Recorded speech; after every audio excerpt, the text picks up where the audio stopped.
Good afternoon. My name is Latif, and I will be your conference facilitator today. At this time, I would like to welcome everyone to Micron's fourth quarter 2021 financial release conference call. All lines have been placed on mute to prevent any background noise. After the speaker's remarks, there will be a question and answer period. If you would like to ask a question during this time, please press star, then the number 1 on your telephone keypad.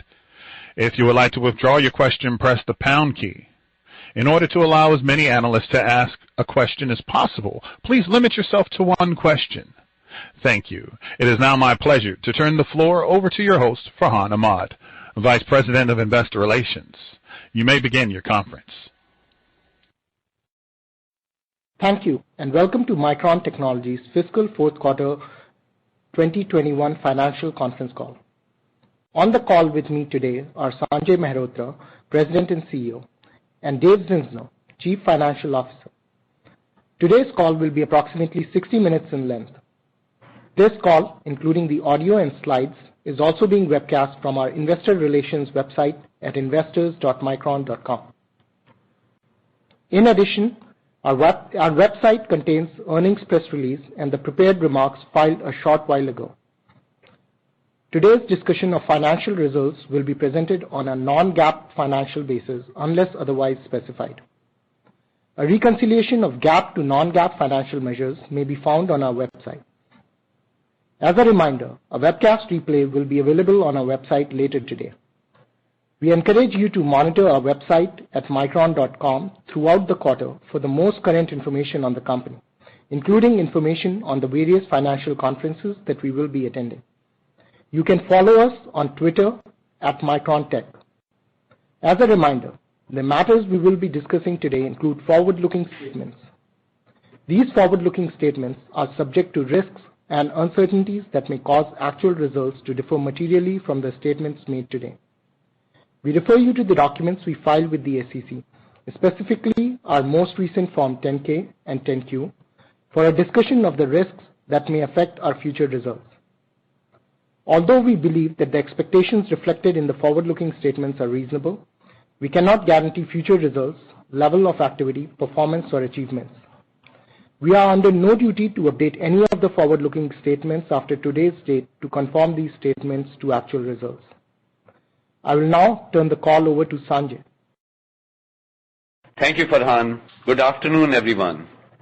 We delivered outstanding results in fiscal Q4, achieving robust profitability and the second highest quarterly revenue in Micron's history. Strong execution drove healthy results across segments, including record quarterly revenue in NAND as well as in our embedded business. Fiscal 2021 was a year of many records for Micron. We achieved our highest ever mobile revenue, driven by all-time high managed NAND revenue and MCP mix.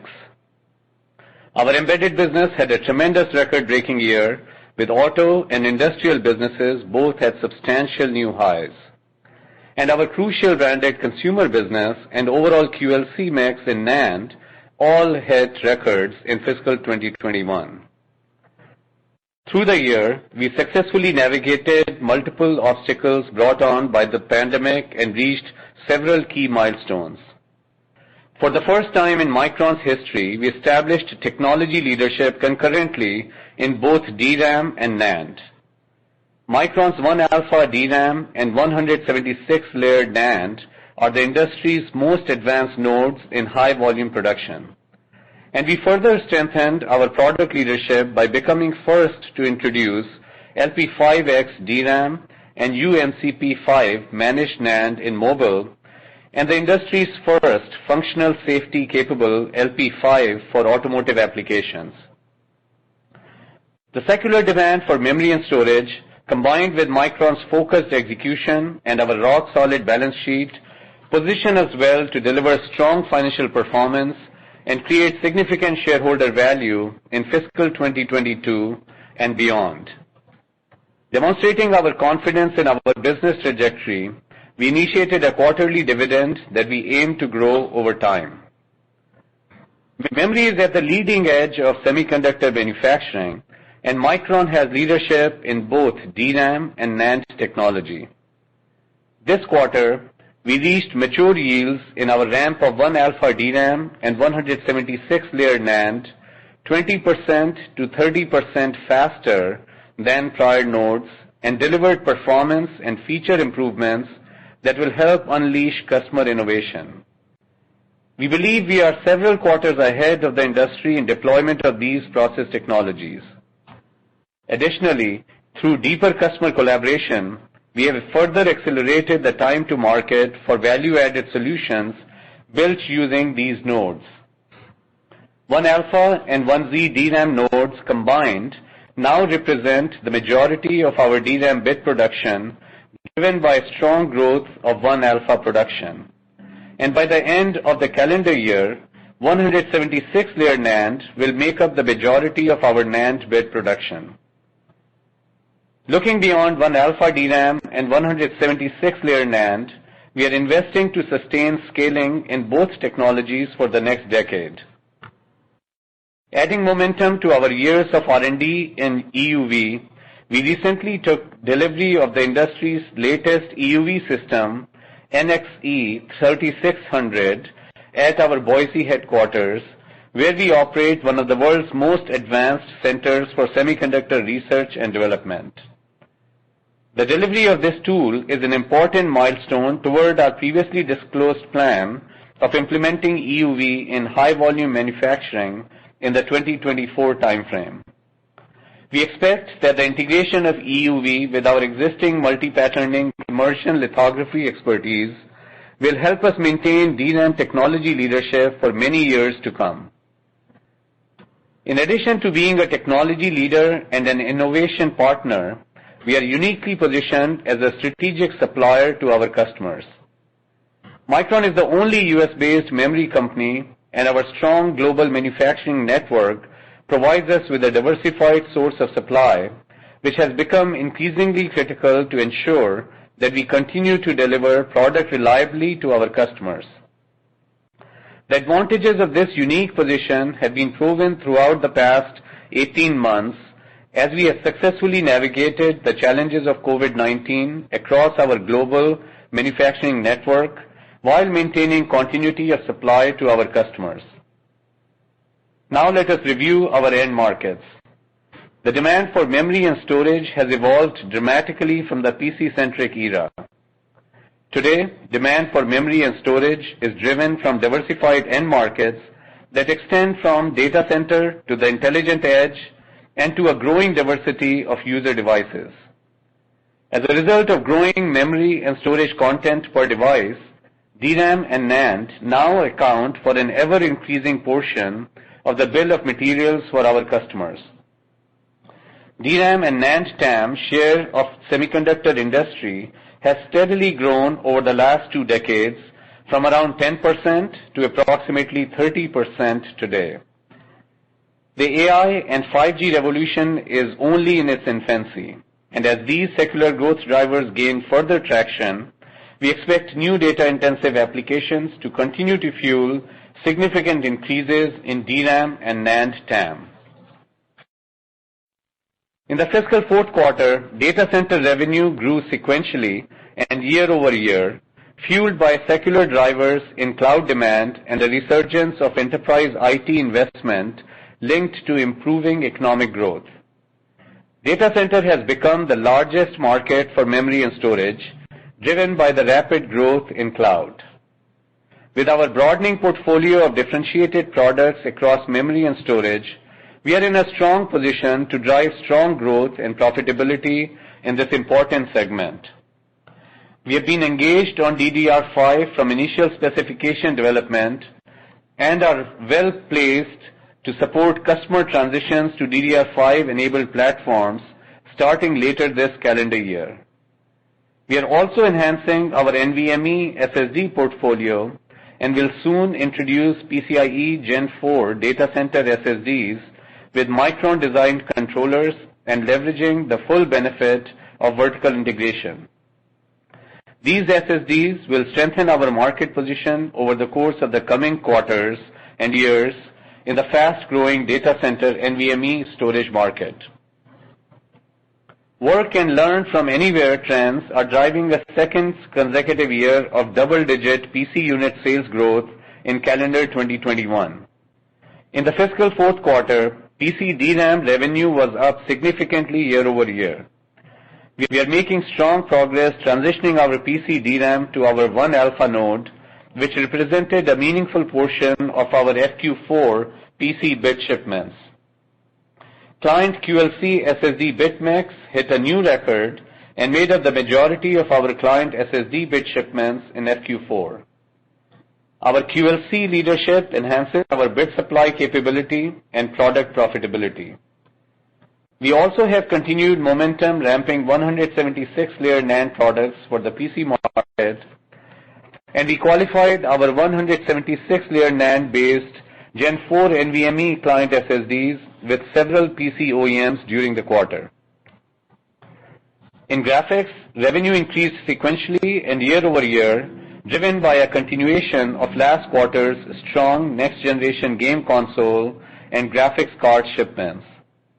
Micron holds an excellent position in the fast-growing graphics market with a broad product portfolio featuring our proprietary GDDR6X product line and deep partnerships with leading GPU suppliers.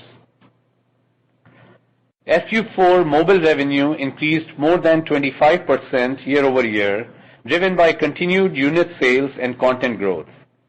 We expect overall smartphone unit sales to grow this year, with sales of over 500 million 5G mobile phones forecasted.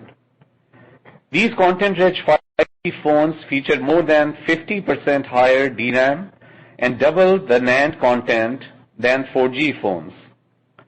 We expect 5G and AI to drive new innovation in applications such as AI-optimized video capture and editing that will fuel DRAM and NAND content growth for years to come. Our 1 alpha LP4 16 gigabit design is now fully qualified and ramping at multiple OEMs, while our 176-layer NAND achieved its first UFS 3.1 qualifications at 2 OEMs. These wins demonstrate Micron's leadership in the mobile market and our continued strength in managed NAND products, where MCP sales surpassed $1 billion for the third straight quarter. We are continuing to see strong demand in our edge markets, which includes automotive and industrial IoT. We expect the automotive and industrial markets to be the fastest growing memory and storage markets over the next decade. As the number one player in these markets, Micron is exceptionally well positioned to benefit from these secular growth trends. Our automotive business delivered a fourth consecutive record quarter, driven by continued recovery in auto manufacturing and the growth of memory and storage content driven by in-vehicle infotainment and driver assistance applications. Industrial IoT revenues also set records in the fiscal fourth quarter, benefiting from the continued growth of applications such as point-of-sales devices, factory automation, and surveillance. We expect industrial demand trends to accelerate further as 5G speeds the adoption of data-intensive applications powered by intelligent edge infrastructure. We are also seeing an acceleration in our consumer IoT business, driven by rapid growth in devices such as VR headsets, smart exercise equipment, and smart speakers. Turning to market outlook, calendar 2021 is shaping up to be a strong year. We expect calendar 2021 industry DRAM bit demand growth to be in the low 20% range and industry NAND bit demand growth to be in the high 30% range. Overall, our preliminary view is that calendar 2022 industry bit demand growth will be consistent with long-term industry bit demand growth CAGRs in the mid to high teens for DRAM and approximately 30% for NAND. We anticipate underlying demand in calendar 2022 to be led by increasing data center server deployments, 5G mobile shipments, and continued strength in automotive and industrial markets. Additionally, non-memory supply shortages that are constraining customer bills across various end market segments and that are pushing out some demand should ease throughout 2022, supporting demand growth during the year. Given prudent industry capex and very lean supplier inventories, we expect healthy industry supply-demand balance and robust profitability for both DRAM and NAND in the year. In the near term, our FQ1 bit shipments will decline modestly in both DRAM and NAND from very strong levels in FQ4. Some PC customers are adjusting their memory and storage purchases due to shortages of non-memory components that are needed to complete PC builds. We expect this adjustment at our PC customers to be largely resolved in the coming months. We are also seeing constraints within our supply chain for certain IC components, which will somewhat limit our bit shipments in the near term. Bit shipment growth will resume in the second half of the fiscal year, and we are planning to deliver record revenue with solid profitability in fiscal 2022. Our calendar year 22 bit shipment growth for DRAM and NAND will be in line with the industry. However, due to the strong shipments in fiscal year 21 and our below normal current inventory level, for fiscal year 22, our bit shipment growth for DRAM and NAND will somewhat lag the long-term CAGR. In fiscal year 22, the continued ramp of 1-alpha and 176-layer NAND should provide us with good front-end cost reductions. Our efforts to increase supply chain resilience and provide business continuity to our customers will cause headwinds to our assembly and packaging costs, consistent with the trend in the overall industry. Overall, we expect annual cost per bit reductions to be competitive with the industry in fiscal year 22 and over the long term. Turning to capital expenditures, we expect fiscal year 22 capex in the range of $11 billion to $12 billion. The year-on-year increase in capex is driven by our continued 176-layer NAND transition, pilot line enablement for next-generation NAND and DRAM, and continued infrastructure and prepayments to support the introduction of EUV. Fiscal year 22 DRAM equipment capex for manufacturing will decline from fiscal year 21 as we benefit from the capital efficiency of our mature 1-alpha node.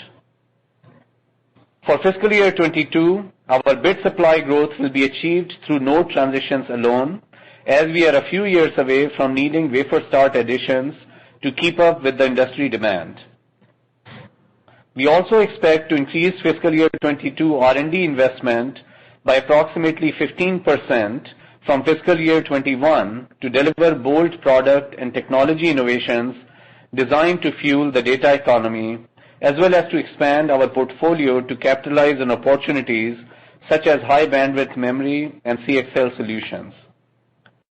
Our leadership portfolio, product quality, supply chain agility, and deep customer relationships make us a preferred partner in many of our markets, and we are confident in our ability to continue to create long-term, sustained profitability and returns built on that leadership. I will now turn it over to Dave. Thanks, Sanjay. Micron delivered excellent FQ4 results, highlighted by our second highest quarterly revenues, strong gross and operating margins, and our substantial positive free cash flow. Total FQ4 revenue was approximately $8.3 billion, up 11% quarter over quarter and up 37% year over year. As a reminder, FQ4 of last year was a 14-week quarter and impacts our year-over-year comparisons. FQ4 revenue growth was broad-based with solid demand and price increases in both DRAM and NAND. Our robust growth in FQ4 contributed to strong performance in FY21 with revenue of $27.7 billion, which was up 29% from the prior fiscal year. FQ4 DRAM revenue was $6.1 billion, representing 74% of total revenue.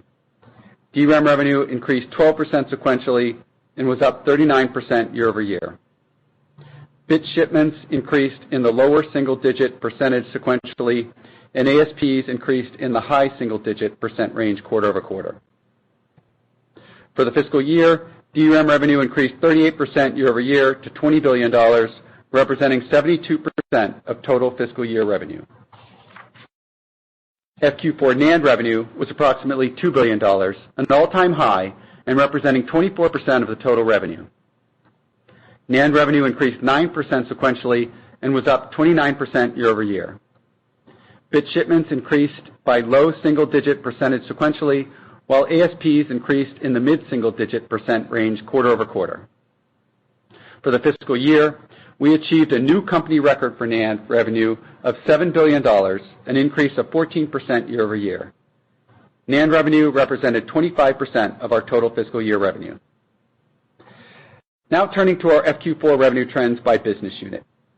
Revenue for the Compute and Networking business unit was $3.8 billion, up 15% sequentially and up 26% year-over-year. Growth was led by the data center and graphics markets. Revenue for the Mobile business unit was $1.9 billion, down 5% sequentially and up 29% year-over-year. Mobile demand remained healthy in the quarter with continued momentum from the rollout of 5G. MBU revenue for fiscal 21 exceeded $7 billion and set a new record. Revenue for the Storage business unit was $1.2 billion, up 19% from the prior quarter and up 32% year-over-year.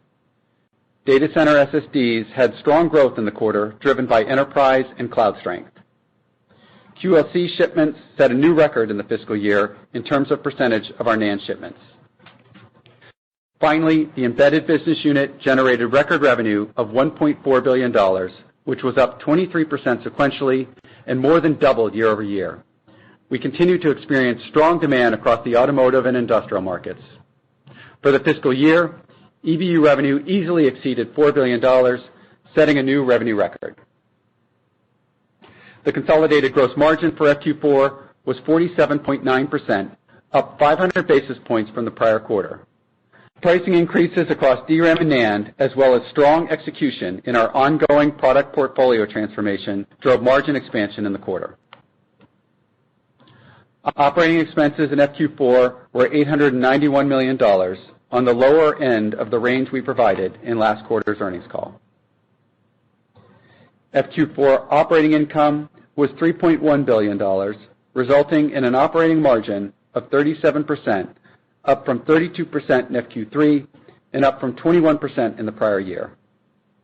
FQ4 EBITDA was $4.7 billion, resulting in an EBITDA margin of 57.1%, compared to 53.3% in the prior quarter and 47.4% in the prior year.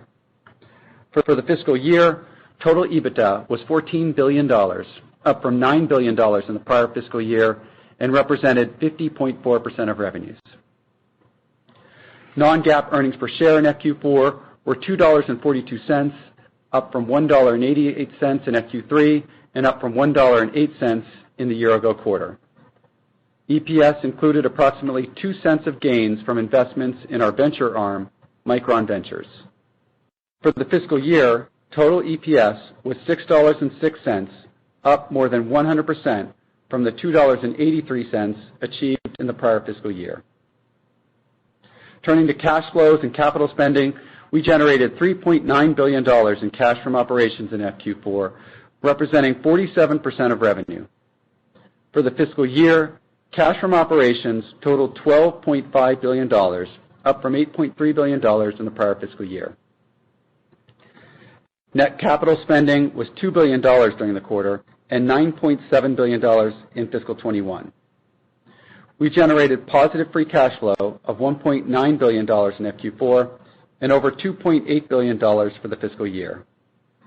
The increased cash flow was driven by strong revenue growth, increased profitability, and efficient working capital management. As Sanjay mentioned, we expect our fiscal 22 capital spending to be between $11 billion and $12 billion. Like fiscal 21, we expect our capital spending to be weighted more to the first half of the fiscal year, which will constrain free cash flow in FQ1 and FQ2. We do expect to generate healthy free cash flow in fiscal 22, but weighted toward the back half of the year. We also expect to close our Lehigh fab sale within FQ1, and we will receive approximately $900 million in proceeds from the sale. we completed share repurchases of $1.1 billion, or approximately 13.9 million shares in FQ4. For the fiscal year, we repurchased $1.2 billion, or approximately 15.6 million shares. From fiscal 17 to fiscal 21, we generated over $20 billion of free cash flow. During this period, we used approximately $5 billion of that cash flow to retire debt and $7 billion towards buying back stock and eliminating the dilution from convertible debt, reducing our share count by 148 million shares. We also improved our total cash and investment position by $5.5 billion. We expect that we will continue to generate strong free cash flow in the future, and as we discussed on our capital return strategy call in early August, we are committed to returning more than 50% of cross-cycle free cash flow to shareholders through a combination of buybacks and a quarterly dividend that we expect we can grow over time. The first dividend payment of 10 cents per share will be paid on October 18th to shareholders of record as of October 1st. The initiation of a dividend is an important milestone that reflects the structural transformation Micron has undergone over the last several years, and it shows our confidence in the sustainability of our cash flow generation. Our ending FQ4 inventory was $4.5 billion, and average days of the quarter were 94 days, below our normal range of 95 to 105 days. FQ4 finished goods dollar inventory ended at the lowest level since the Elpida acquisition in 2013. We ended the fiscal year with $10.5 billion of total cash and investments and $13 billion of total liquidity. Our FQ4 total debt was $6.8 billion. Now turning to our outlook. End demand across our major markets remains strong.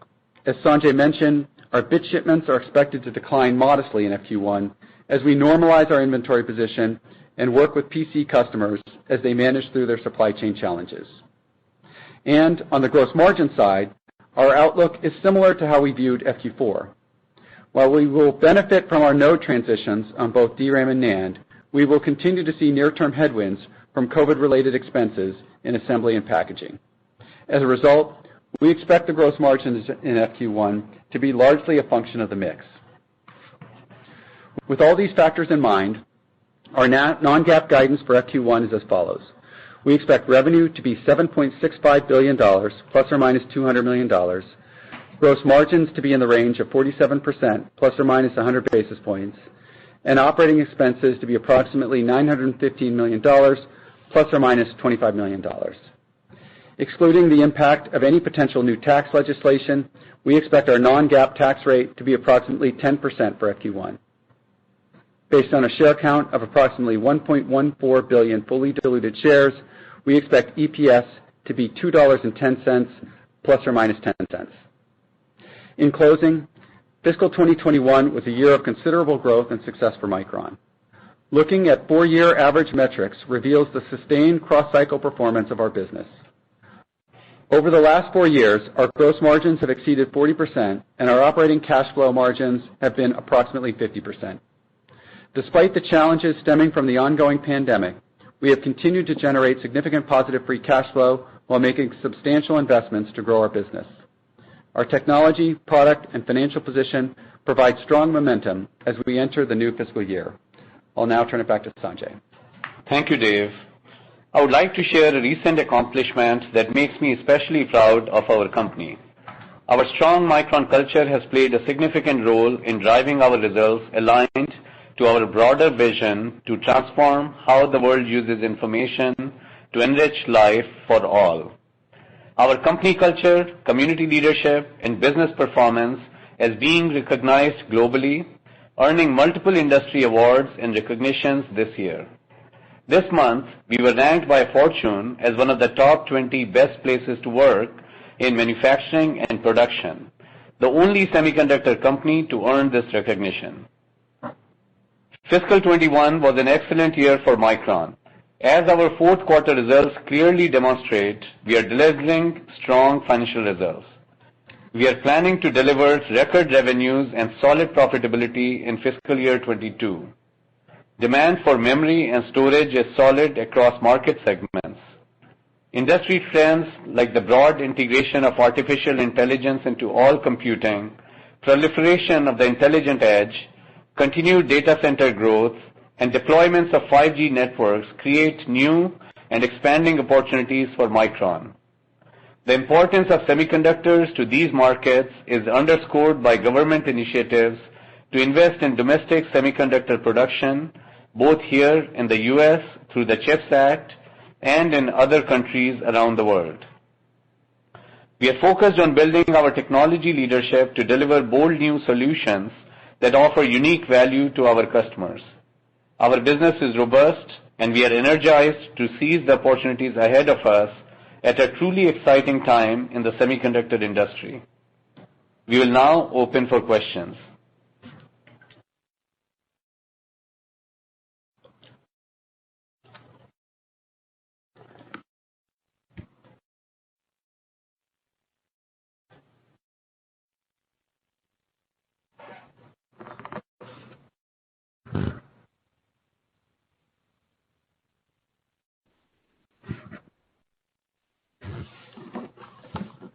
Operator, can you please open the line for questions?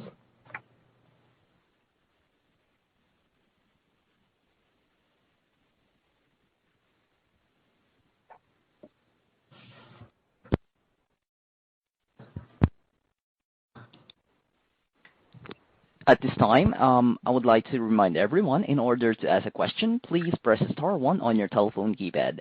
Again, that is star 1 to ask a question. Star 1? Yeah. We have your first question from Harlan Sur with JP Morgan. Your line's open. Good afternoon. Thank you for taking my question. You know, there are a lot of concerns on inventories in all of your end markets, especially PCs, just given the non-memory component shortages that are limiting notebook and desktop shipments in the second half of the year. Can you guys just qualitatively describe customer and channel inventories in PC, server, and smartphone segments of your business? And also, as you normalize your inventories to the first half of this fiscal year, do you guys anticipate normal level of inventories on your balance sheet as you enter the second half of the fiscal year?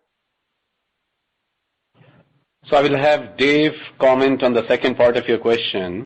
And on your overall inventory question, I would say that by and large, inventory among our customers is in decent shape. Of course, we talked about the PC market, where due to semiconductor component shortages, our PC customers, some of them, are not able to fulfill all of their end demand, and therefore they have made some adjustments in their purchases, impacting some of our demand in the near term into the PC market. And we think this is short-lived, and over the course of next few months, this will work itself out. And on the smartphone side, of course, you know that new phone launches are coming up, and this tends to be a seasonally strong quarter for new smartphone shipments as well. And while some customers may, because of geopolitical considerations or through the lessons learned during the pandemic or their own supply chain considerations or supply chain shortages, may be having a strategy of carrying more inventory than some other customers, overall, the smartphone market continues to be driven by 5G transition, smartphones over the course of calendar year 22 with 5G increasing by 50% from the 2021 levels. And on the data center side, of course, the investment cycle is strong on the data center side. And, of course, the pandemic has driven a strong acceleration in digital transformation, and that's certainly extending into the cloud services, video streaming, e-commerce, all of these trends, along with new architectures, new processors that are being introduced that actually enable greater AI capability into the workloads and greater usage of greater attach of memory in the servers. All of these also are creating new demand. So overall data center inventory levels also in decent shape. So inventory in our markets today is in much better shape than it was back in the 2018 time frame. Again, some customers may have higher levels due to their strategic considerations, and they may choose to continue to do so in the longer term as well, given the challenges faced by the supply chains during the pandemic, as well as given geopolitical considerations. So this is what I would like to share with you on inventory. And Dave, you can add the second part of the session. So just as a reminder, when we look at our optimal level of inventory, we like to see it be 100 plus in terms of days. We can operate slightly below that. We are definitely below the optimal level at 94 days. I'd say the lowest we'd ever like to see it go is below 95 days. And so we think we will make a little bit of improvement next quarter in terms of days. It will probably be up a few days. But I think it's going to kind of be still below that 100-day figure. As we look through the year, it's, assuming we can make some progress on inventory, we think we can get it more into what we would call the optimal stage, which is 100 to 105 days of inventory. Probably going to exit the year somewhere in the 100 days of inventory. As we already talked about, finished goods inventory is really where we're particularly lean, and we do have to make some progress in that space to get ourselves into a better position. But overall, I'd say the back half of the year will probably be in the optimal range. Yeah, thank you for the insights there. And you mentioned in your prepared remarks seeing constraints within your supply chain for certain IC components, which is going to limit some of your bit shipments also here in the near term. Can you just give us some examples of some of these IC components, both in DRAM and in NAND? I assume, for example, you have some NAND controller constraints, but what about in DRAM? So, Harlan, you're right to note that, some of the controller shortages are there with respect to SSD and, particularly impacting the data center SSD. We also have certain shortages of analog ICs, and these kind of shortages are impacting our ability to ship to the full demand level that we are seeing from the customers. But if we look at controllers, some of the analog ICs, as well as in general, overall supply chain is running tight, and we have done a great job by our supply chain team in addressing these needs in the past, and they continue to work on securing the supply for the future, and we would expect that over time this will get better. Thank you, Sanjay. Thank you. Our next question comes from the line of C.J. Muse of Evercore. Your question, please.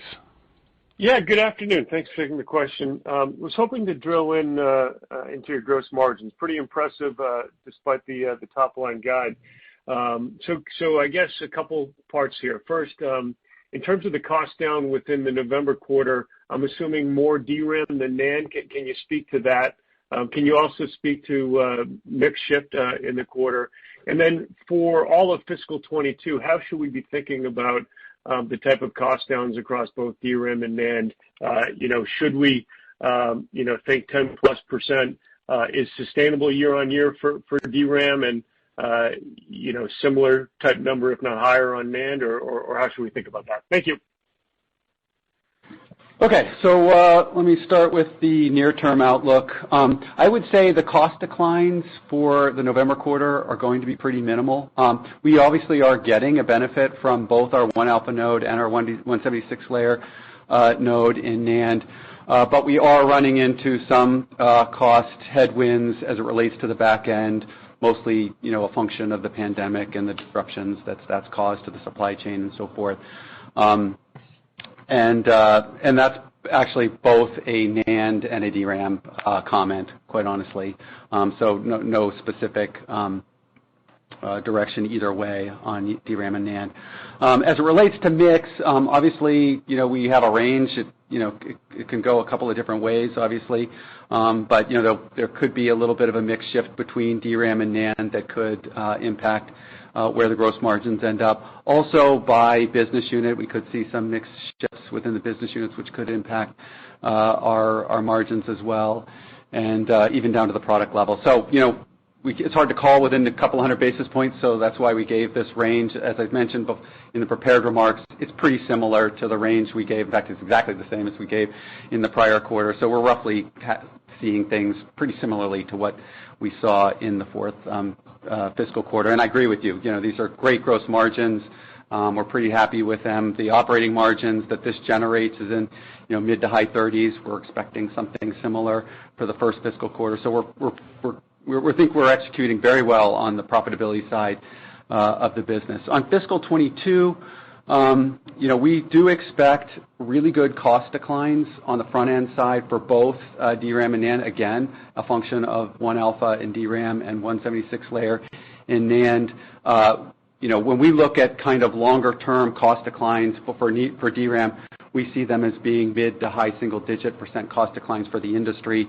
We think from a front-end perspective for DRAM, we'll do better than that next year. On the NAND front, we see cost declines over time being more in the mid-teens, and we think the 176-layer next year will drive cost declines in that range next year as well. Obviously, Q1, Q2 will likely have these cost headwinds as it relates to the pandemic and the supply challenges. So those things, might impact us in the first couple of quarters. But, hopefully over time that starts to go away and we'll start to see the benefit also on the back end. We made a lot of investment on the back end to improve our cost structure. And I think, once we get behind this, or get this behind us, I should say, as it relates to the pandemic, we'll start to experience a lot of the cost benefits that we've put in place on the back end as well.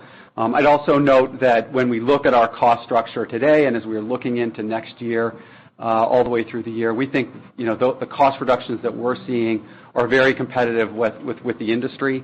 And the cost headwinds we're seeing are very similar to the cost headwinds that others within the industry, not only in memory, but also across the entire semiconductor space, are seeing. So, we think this sets us up for, as Sanjay mentioned, very good profitability for next year. And I think that pretty much covers it. Thanks, Ken. Thank you. Our next question comes from Shannon Cross of Cross Research. Your line is open. Thank you very much. The first question I had is with regard to pricing. Can you talk about some of the pricing dynamics, especially with the pullback in demand from the PC vendors? Are you expecting to see any more aggressive moves from your competitors? Although, given your comments on gross margin, I'm guessing the answer may be no. And then my second question is just with regard to your PC OEM partners. How are you tracking confidence that they're going to actually see the demand come through in the second half of the year? Because I get a lot of questions from people about double ordering, even just from their end customers. So I'm just wondering if you've changed any methodology in how you're tracking what your partners are seeing or how you're, providing guidance as you look out. Thank you. So with respect to pricing, we do not provide, comments on pricing. But you can look at our FQ4 results, and of course, we reported that both for DRAM and NAND in FQ4, pricing increased. And you are right to note that our gross margin guidance for FQ1 is strong. In fact, same as Dave earlier pointed out, as our FQ4 guidance was at the time of our June call. And as you look at not only just FQ1 for fiscal year 22, we are projecting a record year for the company with solid profitability for the full year as well. And just remember that pricing is always a function of the mix overall as well. And with respect to your questions around PC, again, as I mentioned, the PC customers have been impacted by their own semiconductor shortages and their supply chain constraints. Their end demand, their end user demand is very strong. In fact, they have unfulfilled backlog generally among these customers, which is quite extensive. And that even in the PC industry, while prices have gone up, if the customers are able to maintain a strong backlog, that speaks to the end strong demand. It really is all driven by work from home, learn from home, the demand acceleration that has taken place through the pandemic will continue to support healthy environment for PC in calendar year 22 as well. Of course, in 2020 and 2021, PC has gone through a double-digit unit growth on a calendar year basis. We expect that to moderate in calendar year 22 to perhaps from flat to low single-digit year-over-year growth in terms of PC units sold, yet it will be a healthy market. And again, driven by the trends such as with the economies opening, businesses opening, workers coming back, that drives a greater mix of enterprise PCs, commercial PCs. So while some of the consumer PC, such as Chromebooks, may be compared to last year, maybe less in demand today, but the commercial PC demand is getting stronger as well. So overall, PC continues to be a healthy market, and we work closely with our customers, and today they are really constrained by their supply chain shortages, and that's what is adjusting their purchases. And as I said before, we believe this is going to be short-lived, and we look forward to continuing to support our customers with our products. And as we highlighted, our new technologies, new products, 1-alpha transitions, PC customers are qualifying them fast, and we are focused on delivering those in calendar year 22 as well as fiscal year 22 timeframe. Thank you.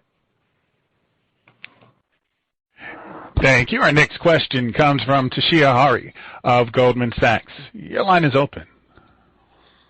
Hi, good afternoon. Thanks so much for taking the question. I was hoping you could provide a little bit more context around your fiscal 22 CapEx guidance of $11 to $12 billion.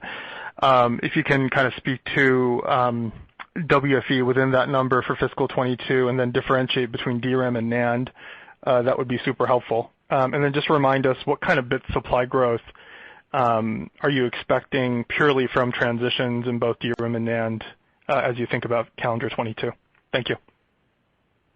Okay, so maybe as I'll go through the CapEx for you. So as Sanjay mentioned and as I reiterated, we expect CapEx to be in the $11 to $12 billion range. We were roughly a little bit less than $10 billion, $9.7 billion in fiscal 21. If you look at it by the elements of CapEx, we are going to invest more in pilot enablement this year. Last year was a relatively low year for us in terms of pilot enablement, so that's going to be a reasonable step up in our CapEx spending.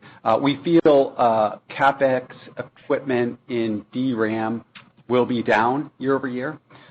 We think we made a good investment in fiscal 21, and we don't need to invest as much in fiscal 22, so that will be down. NAND will actually step up pretty meaningfully in fiscal 22 versus 21. If you remember, we took CapEx way down in fiscal 20, goosed it up a little bit in 21. Now we're up to kind of a full investment level in 22 to support 176 layer.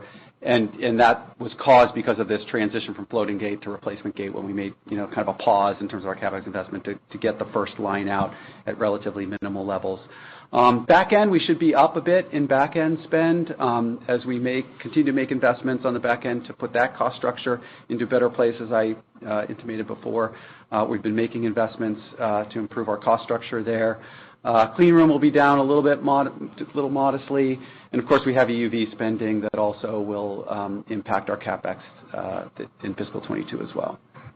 The one other thing, just to remind you, so we will be kind of like 60% of our CapEx kind of weighted to the first half, probably 40% to the second half. So this was similar to what we saw in fiscal 21. We're likely to see in fiscal 22. Which is kind of our, has been our typical pattern over the last couple of years. And Dave, the transitions, you guys talked about calendar 22 bits growing mid to high teens on the DRAM side and approximately 30% on the NAND side in line with the industry. What portion of that growth are you guys expecting purely from transitions to 1-alpha and 176? Sorry, I didn't mean to forget that again. Yeah, so it's all from node transitions. We're not adding wafers. We don't see, for the foreseeable future, adding wafers in either DRAM or NAND. In the next few years, we might be adding wafers in DRAM, as Sanjay mentioned, but NAND, we think we can continue with node transitions to support the growth. Thank you. Thank you. Our next question comes from Aaron Rakers of Wells Fargo. Your question, please. Yeah, thanks for taking the question. I wanted to ask about, a little bit more about the end demand dynamics, particularly around the data center. I'm curious as we move forward, how are you thinking about the bit demand profile of the data center and the server market, and what are you seeing as far as kind of the progression of, the progression of memory to compute ratio as we move forward to next generation CPUs? I'm just curious how you're rolling forward the expectations over the next year and that growth profile from a bit perspective. So within the data center, both for DRAM and NAND, demand trends would be strong. In fact, data center today has become the largest market for DRAM and NAND and will continue to grow faster than the average of the industry, both for NAND and DRAM in the foreseeable future as well. So it's really being driven by the trend of AI driving greater need for memory in addressing data-intensive workloads.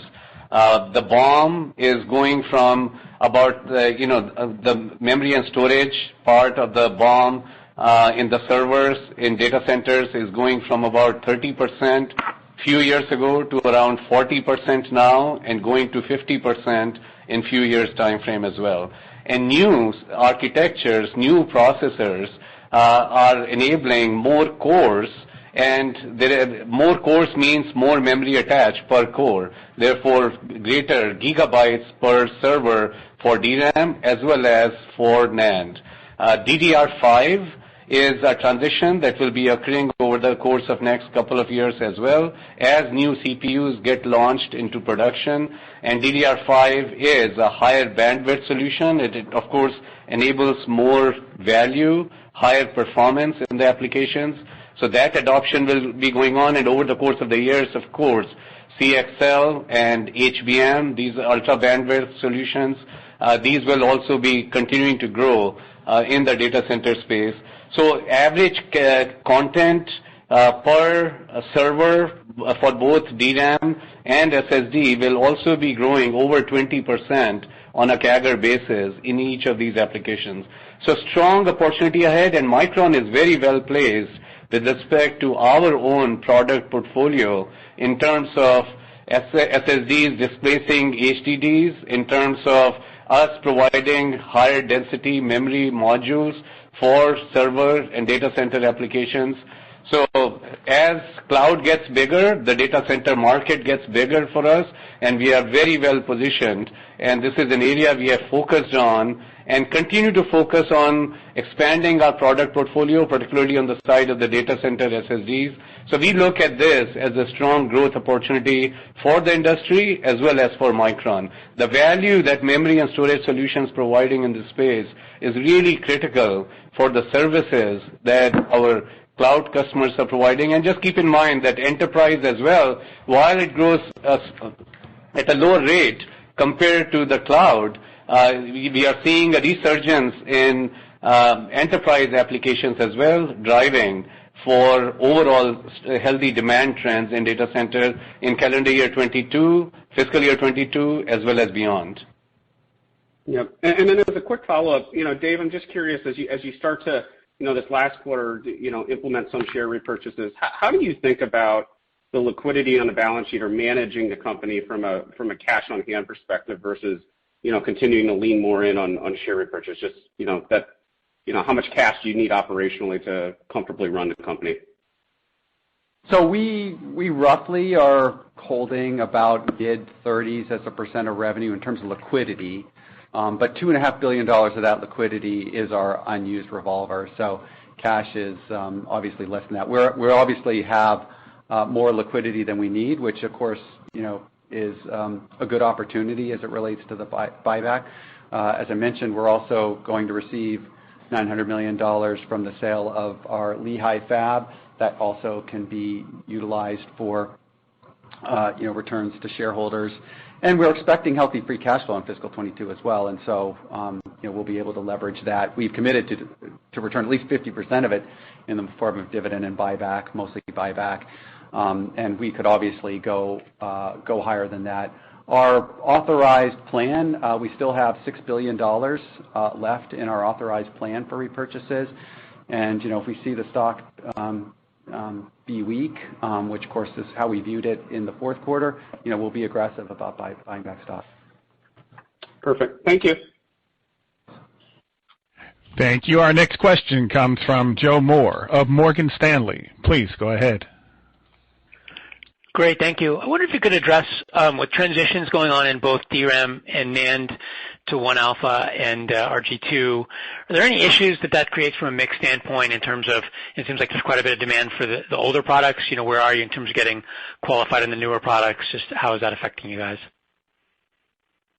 Actually, we are doing very well with respect to ramping up these new nodes in production. Right on our plan. In fact, in terms of yields, ahead of our plans, I highlighted that the yields in these 176-layer NAND as well as 1-alpha DRAM have ramped 20 to 30% faster than our prior 1Z generation node and the prior FG node, the last FG node. So, and customer qualifications actually are going very well with these nodes as well. As I mentioned earlier, that we are already shipping our 1-alpha in the PC space, as well as broadening its shipments to other parts of the markets as well. In fact, customers are working closely with us in qualifying these products. One of our 176-layer NAND-based mobile product went from just introduction to 1 million unit shipments in a record time, fastest ramp in the history of the company. So overall, these nodes in production as well as in terms of deployment in the marketplace are doing very well for us. And of course, this is all baked into our guidance that we have provided in terms of our revenue as well as our cost expectations. Great. Thank you very much. Thank you. Our next question comes from John Pitzer of Credit Suisse. Your line is open. Yeah, thanks, guys. Thanks for letting me ask questions. Congratulations on the solid execution. Sanjay, you're sort of characterizing the current environment as relatively short-lived. Are we supposed to read into that as we go into the February quarter, your business might normally kind of buck normal seasonal headwinds? And I guess, importantly, upturns to date, this memory cycle has been very different than prior memory cycles. Typically, you have sort of 8 quarters of unabated ASP growth and margin expansion. We're kind of, at least plateauing here 3 quarters into it. What's different about this cycle, and I guess what makes you confident this is just a pause and not something more nefarious? So with respect to the comment on the short-lived, just to be clear, what I was mentioning was that with respect to PC part of the market, where our customers, some of our customers in the PC market have experienced semiconductor shortages impacting their decisions on purchases of memory. That's what I was mentioning short-lived, because their end user demand on PCs is still very strong and lot of unmet demand that actually stretches the demand over time and makes the demand longer, stronger for longer. But my comment regarding short-lived and addressing it in the next few months was related to the PC part of the market. And outside of that, in other markets, as we discussed earlier, we see strong demand trends, strong end user demand trends, and of course, the supply chain shortages that are being experienced in PC are also being experienced in other parts of our markets as well by our customers. But of course, different customers are handling them in overall different fashion. But the underlying demand trends driven by AI and 5G, from data center to the intelligent edge to the user devices, are strong. They are secular in nature. COVID further accelerated it.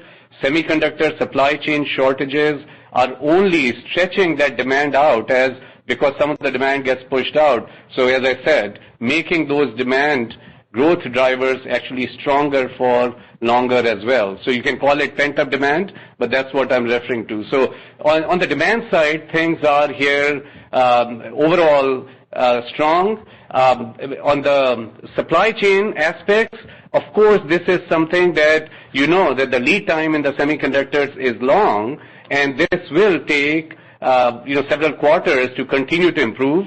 Parts of the semiconductor supply chain have already seen improvements. Our expectation is that these will continue to improve as well over the course of the coming quarters.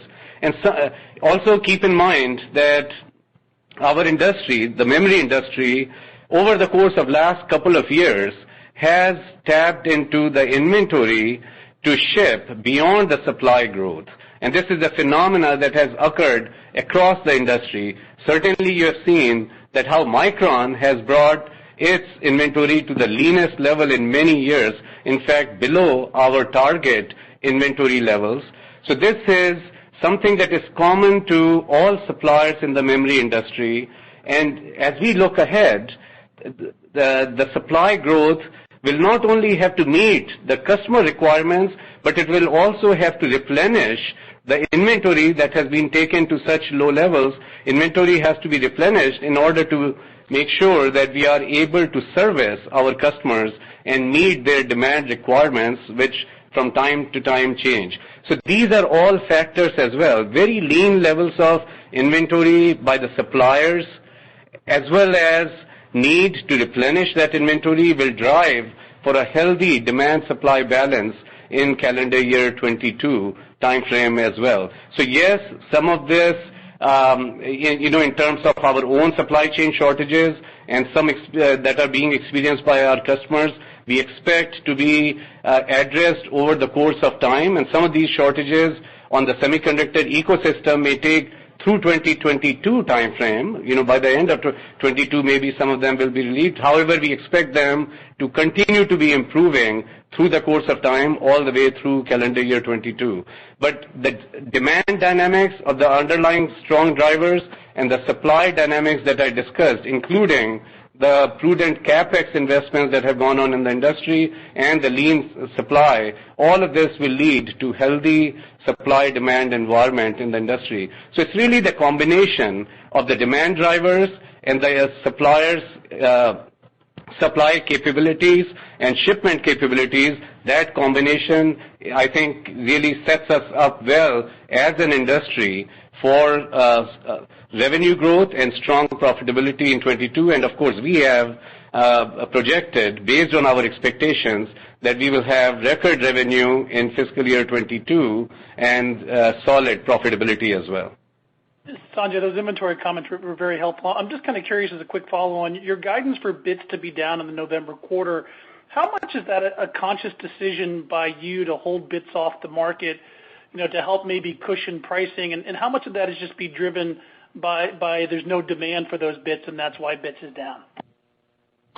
Well, again, I think, keep in mind that our inventory is very lean. It is at the leanest level and below our target levels, and that is impacting some of our ability to meet the demand as well. And overall, our projection of bits with respect to FQ1 is really a function of our own supply chain capabilities in terms of where our inventory is and what we can ship at this point to the customers, certainly impacted by some of the component shortages, non-memory component shortages that we are seeing in the marketplace as well, and our assessment of overall demand. And the main thing there really is around the PC, where some of the demand is impacted. But overall, when you look at our guidance for FQ1, which takes into account, any aspects of seasonality as well, but the guidance for FQ1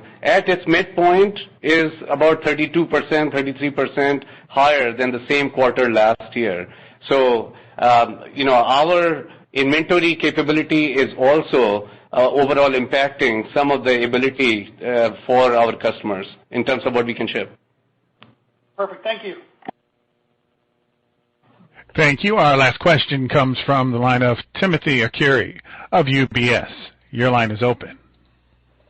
Thanks a lot. Appreciate that. Dave, I guess I had a question on gross margin. I wanted to go back to a question asked earlier. It's down only 100 basis points on your guidance on like an 8% down revenue quarter.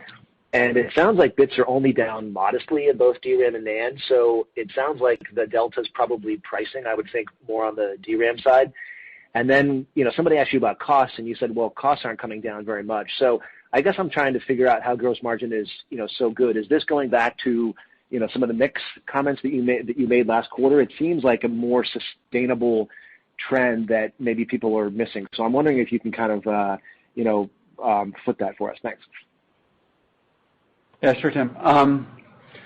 So cost declines are going to be relatively muted. Remember that. There will be some mix changes that might impact gross margins to bring it down, somewhere within the range that we gave. Obviously, the rest is a function of pricing, and you have to infer what you can out of pricing. Obviously, if mix is the predominant factor in driving gross margins, pricing and cost will not be major factors in driving gross margins. Maybe that's the best way to say it. Got it. Okay. And then I guess just last thing. So just on the cost curve, so you said you reached production crossover on 176 and on 1 alpha and 1Z. So how much, what's the lag effect in terms of when that really starts to bend the cost curve in a favorable direction, given that you've hit production crossover on those things? Thanks. Yeah, well, to be clear, 1 alpha and 1Z we've hit crossover. 176 we hit at the end of the year. They're already, by the way, benefiting us from a cost perspective. It's hard to see it maybe as much just because we're getting a little bit impacted, obviously, on the back end, which is impacting the cost declines. But next year we do anticipate that both of them will drive good cost reductions for us on the front end side. So they will be good nodes for us in terms of cost structure, and I think we'll see that from a front end perspective every quarter. Again, I think the first couple of quarters it may not be as noticeable in our cost per bit calculations because of this more of a headwind on the back end side of the cost structure. But after we get behind that, I think you'll see that show up on the cost per bit basis as well. The only other factor will obviously be mix as well, and we're going to drive like heck to get our mix to be a richer mix of higher value products, and which is always our goal. And of course, with higher value products, you get higher costs, but higher profitability, higher gross margins. So that's a good strategy, but that also kind of distorts the picture and will distort the picture over the course of the year as well. Perfect. Awesome. Thank you. Thank you. This concludes today's conference call. Thank you for participating. You may now disconnect.